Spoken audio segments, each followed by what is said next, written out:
Castle Rock episode 4. So this episode was kind of spoilers, guys, obviously. This episode was going along and it was good. It was, it had some tense moments, this and that. And then that ending happened. Holy shit, right? Wow. Wow. I was just watching, just kind of like, all right. And then just boom, boom, boom, boom, boom, boom, boom. I want to testify. Boom. I was just like, and then just like credits. And I was like, oh my good God. So we open up with this dude coming in and threatening Nick. I guess that's what I'm going to call him since that's what they call him. But, Bill Skarsgård's nameless character here. And instead, he turns it around and scares the shit out of him by just walking forward. He's just got that fucking lost 1,000-yard stare in his eyes and just like saying random weird shit. And he's just like, get the fuck away from me, get the fuck away from me.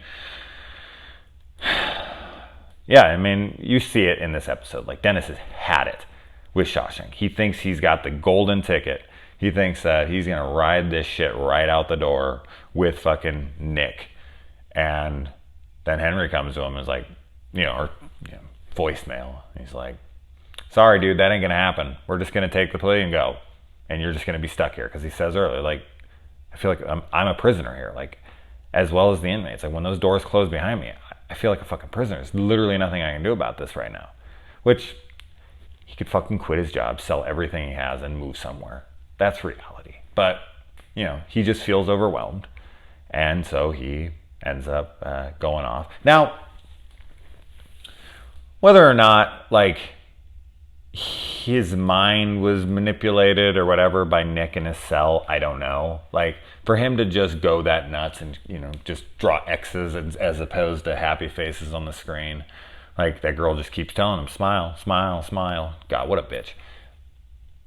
But when I was watching that, I was like, wow, is that really indicative of this guy? Like, I don't know him that well enough to say, but just for him to lose it like that and shoot all of his own people, like, was he freeing them? Like, did he see it like everyone who works there is basically a prisoner too, so he's just going around, he's killing everyone? Or it seemed that he was ignoring some of them. So I don't know, like, what his targets were, but he definitely had specific targets because he was passing right by people. And it seemed like, if I'm wrong on this, correct me, but it looked like he was only shooting guards. Right? I didn't see him shoot any prisoners.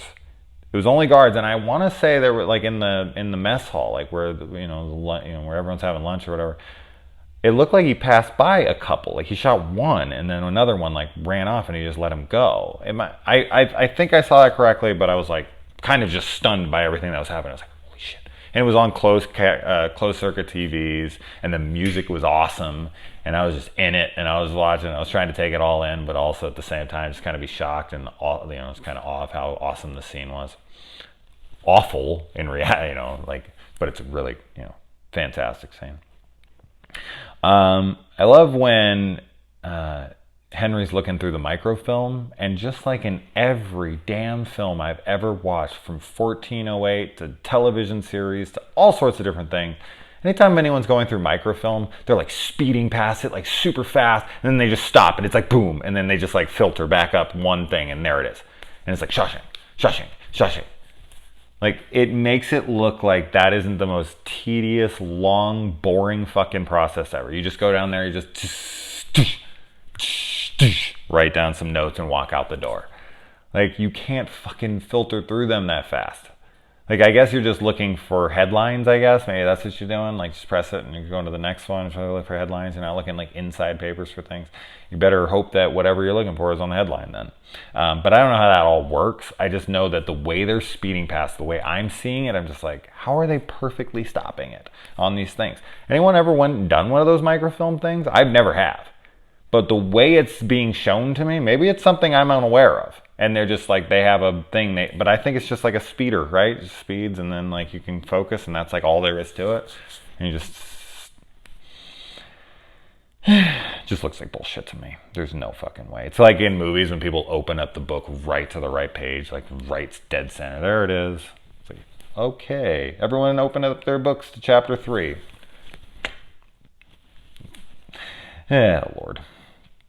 So he meets Vince's brother, supposedly. Who knows? Maybe this is Vince himself. He's just saying it isn't. I don't know. But he's this. I like the piano that's fallen through the ceiling there. I liked the way that aesthetically looked.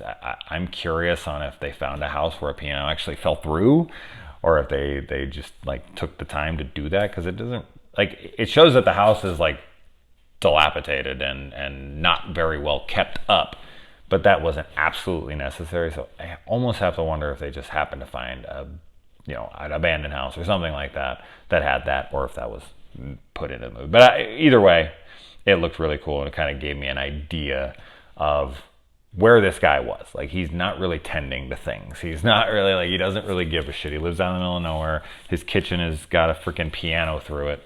Like, and he's like, whatever. And he's still doing business in there. Wow. But yeah, so he goes, and this guy's trying to give him a haircut, and he's like, hey, you're not here for a high and tight, are you? And they have this little confrontation back and forth. He has the files on him, and he's like, why the hell do you have my files? And then something happens that I felt was kind of weird. He says, I never touched you.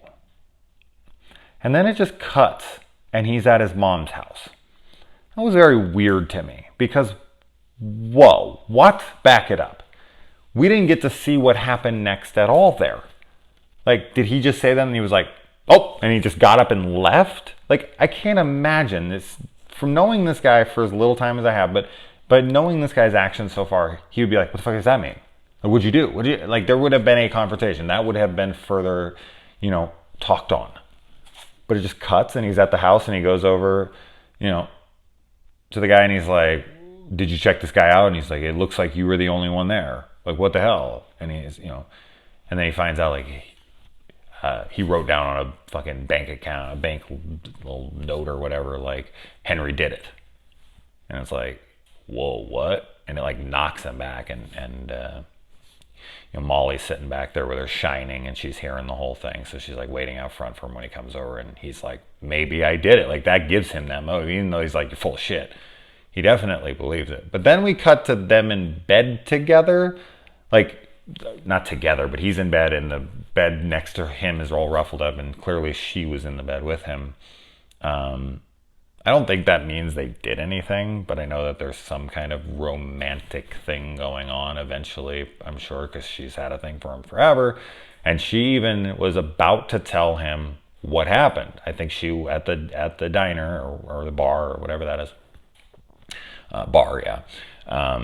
She was like, I got something to tell you. And then, freaking Dennis comes up and he's like, I gotta talk to you right now. So I do think that was her first attempt to try to make him aware of what she did. I think she was going to spill it all there. But I just found that very odd that they just cut away from that scene. And he doesn't even really mention it. He just goes up to him and he's like, so did you look into this guy? And then he's like, well, your dad told me you did it. And he's like, maybe I did. It's like, that dude has a fucking locked room out back with a bowl of, like, old Cheerios or something in it that clearly housed a child. There was a spoon. He asked if he had a dog. Why would a dog need a spoon? And then he goes in and he has this huge file on him from all his stuff, which only like serial killers keep. And then he says, you never touched me. And then it cuts away. That was very weird, right? Am I alone in this? I thought there would just be more to that. But yeah, other than that, then it like went on, and then that shooting happened, and it's kind of just like, okay, where the fuck is this gonna go now? Because Henry gets to see it all, like, and I feel like maybe he'll have a little bit of remorse, right? Like, shit, like, I called this guy, and I told him that I was just gonna drop the case and go away. I mean, obviously, he didn't know how committed to this case that guy was, but he seemed pretty damn committed. He's like coming into the bar, like, I need to talk to you right now, and pulling him away, and being like, I want this place, I want to testify, like, I want to go against this. And he's like, you can't show all this passion. You're acting like a disgruntled employee. It's like, fuck, I am a disgruntled employee. Like, he told him like outright, like, I'm a fucking disgruntled employee. And then he calls him on the phone, leaves him a fucking voicemail that says like, sorry man, we're not going to do that, so just forget about it. Like, this guy's clearly not going to forget about it. I mean, I don't think he thought he was going to shoot the fucking place up or anything, but you had to think he was going to react in some way negatively. So whatever. Great episode. I mean, with that ending especially, I was just like, so man, the last episode got me really into it. This one got me even more into it. So come on, 5. One more week. Ugh, no binging. All right, guys.